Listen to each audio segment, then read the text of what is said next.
Honestly, following a bunch of bumbling officers leads nowhere, so even when the enemy pulls a fast one, he insists on retreating the troops. At least alive now, 2nd Airborne Brigade infiltrated and seized bridge post. Meanwhile, the Defense Minister pleads with Chandu H1, returns to B2 base, and shamelessly claims US support. Hearing Chandu H1 withdraws, he dares return to take charge. The only sober one is the MP sharpshooter. At the moment of rescue, he realized the minister was the team's biggest liability, claiming the rebellion was a mere misunderstanding. Moreover, he blames the Chief of Staff for the high alert, and soon, the 2nd Airborne Brigade arrives. The minister nearly wets his pants on the spot, realizing that B2 base has zero defenses. He hurriedly runs to where Li Ti-chung is. At least there's someone holding the line there, while the sharpshooter just shakes his head. This is Army HQ. He gritted teeth to stop the leaders, venting a Knight's Panther banger. As he speaks, the sharpshooter grabs a gun, making leaders tremble, only to reveal he wants to defend HQ. However, as for the leaders, they are welcome to stay.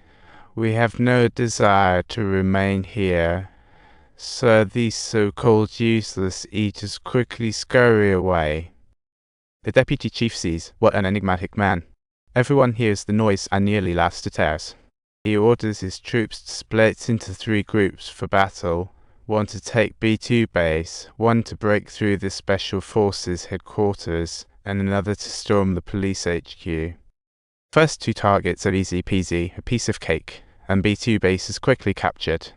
The sharpshooter who held out until the end is caught, and the Special Forces commander Kon Ju-hal gets shot down. Ultimately, they clear out the defense ministry, and in a cupboard, they find Minister Wu hiding. This time he can't escape. At police HQ, at 1:52 a.m., Li Ti-chung orders a counterattack. However, things don't look good. There's a huge power gap, and with the admin units, they can barely mobilize 100 troops. They resist uselessly, yet Li Ti-chung tries a last fight. At 2:15, he mobilizes remaining troops. This battle is set for sacrifice, and 10 minutes later, Li Ti-chung leads the troops directly against the 3rd Neighborhood Vigilante Corps, where Chandu H1 is, but they hit a roadblock. Subtitles: he demands the opposing side to come out and surrender right away, which instead only amuses Chandu H1. With a mere 4 tanks and just over 100 men, where does the confidence come from? But Li Ti-chung is confident because in addition to these guys, he has a field artillery brigade behind him. Earlier in the film, this group's formidable, and now Li Ti-chung is getting serious.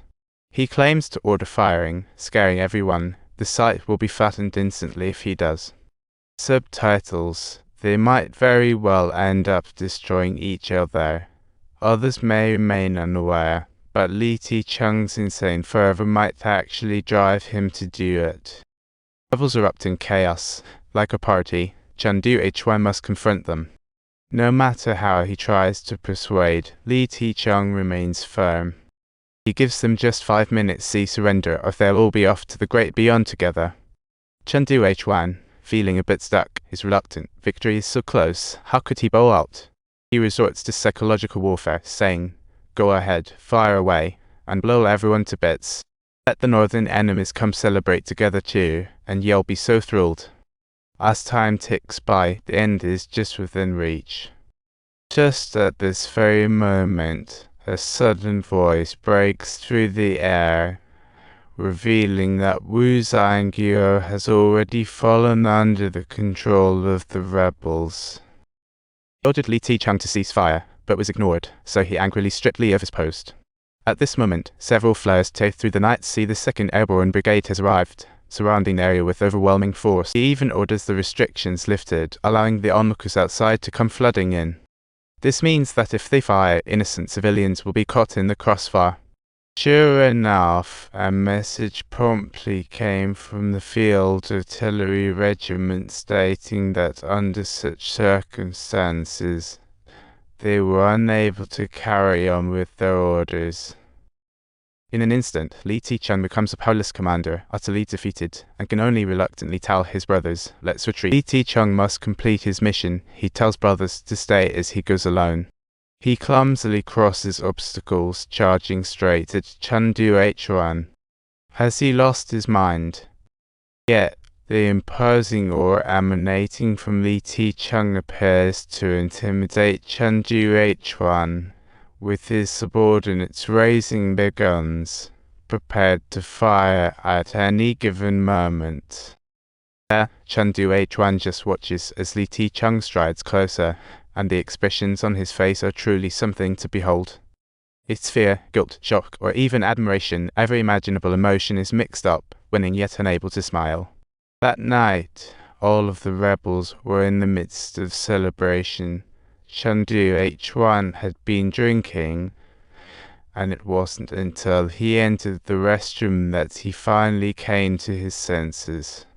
He couldn't stop laughing, reflecting on one big reason he managed to defix so well: see his extreme insight into human nature.